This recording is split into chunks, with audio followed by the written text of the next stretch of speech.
A small village lay at the foot of a distant mountain. The sky was gray, clouds hung low, everything looked lifeless. Here, every person was born with a law. Find your one miraculous color in your lifetime and paint it on the great white wall at the village center. One color, one life. Elias, a young man, traveled the world for years. He climbed mountains, crossed rivers, yet everything remained gray to his eyes. The villagers laughed at him. The boy without color. His life is an empty page. He grew tired. He lost hope. But he never stopped walking. One day, he reached a river. He stared at his reflection. "Why is everything gray?" he cried. "Why can't I find any color?" From the depths, an old man emerged. His eyes were as deep as the ocean. "Are you searching for color, my son?" "Yes, but the world keeps turning gray," Elias replied. The old man handed him a small glass jar. "Fill this jar with the most precious thing in the world. Only then will you find your color." Elias set out again. He searched for gold. Empty. Fame empty. Wealth still empty. Finally, he looked at himself. Worn boots. Tired hands. Marks of exhaustion on his face. He had fallen countless times. But every time, he stood up and kept moving forward. Then he understood.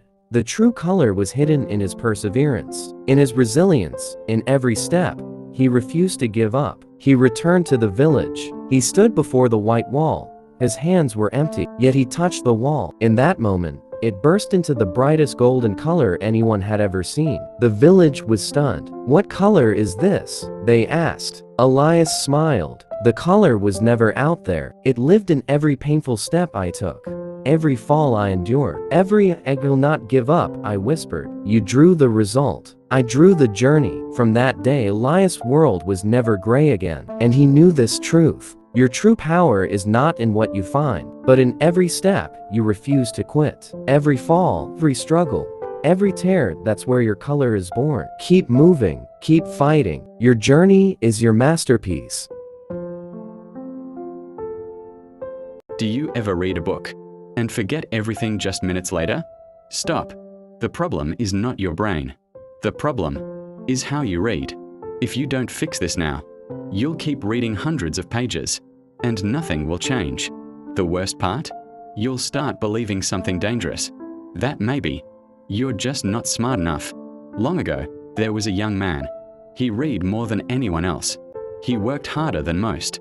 But every night, he felt like a failure. He would close a book, and everything would disappear. One day, he said to himself, "Maybe I'm just not capable." With his last bit of hope, he went to an old samurai. "I can't learn," he said. "No matter what I do, nothing stays." The samurai didn't answer. He brought a bowl of water and dropped a small stone into it.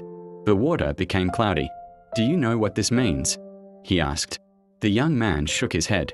"This is your mind. The problem is not your memory. The problem is your scattered attention. When you read not really reading. Your eyes are on the page, but your mind is somewhere else. In yesterday's mistakes, in tomorrow's worries. On your phone, you're rethinking about 10 things at once and learning nothing. This is where most people fail. They think they need to read more. No, you need to read less, but better. The samurai said something simple. Close the book. Every time you read something, close it and explain it to yourself. If you can't explain it, you didn't understand it. This is called active recall. IT's not easy. IT's uncomfortable. But this is where your brain grows. Reading again and again is like wiping a rusty sword. Active recall is sharpening it. So choose. Do you want to look productive or actually improve? From that day on, the young man changed everything. He read less, but he went deeper. He stopped after every page. He challenged himself. At first, it was hard. Then it was frustrating. And then, it started working. Months later, he no longer forgot what he read, because he wasn't just reading anymore. He was thinking. If you keep forgetting what you read, don't read more. Read right. From today, do one thing. After every page, stop and ask yourself, can I explain this? If the answer is no, you haven't started yet. Being loved by everyone isn't a blessing, it can be the ultimate trap. Nicole was the most admired person in her village. Yet every morning, she dreaded looking in the mirror. How could a girl worshipped by an entire community feel like the loneliest soul on earth?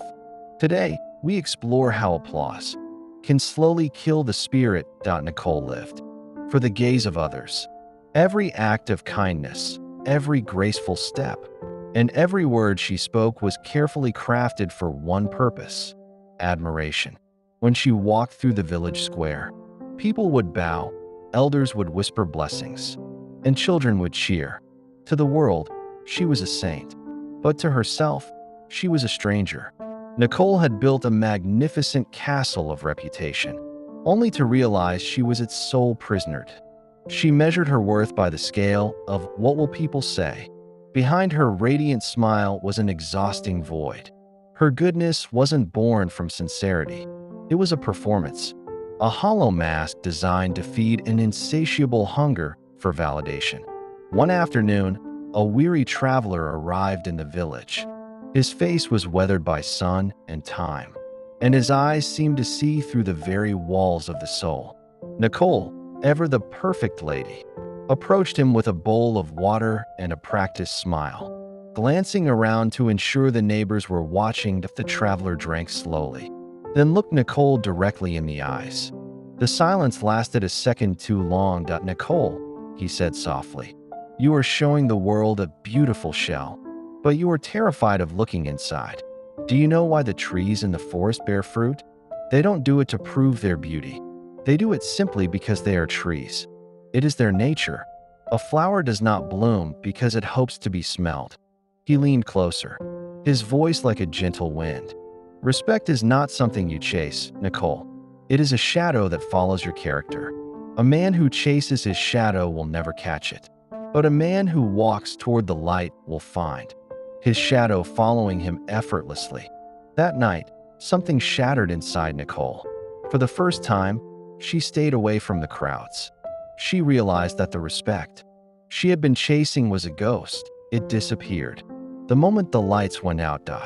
Nicole began to change. She started helping the elderly in narrow alleys where no one could see. She picked up fallen stones from the road when the village was asleep.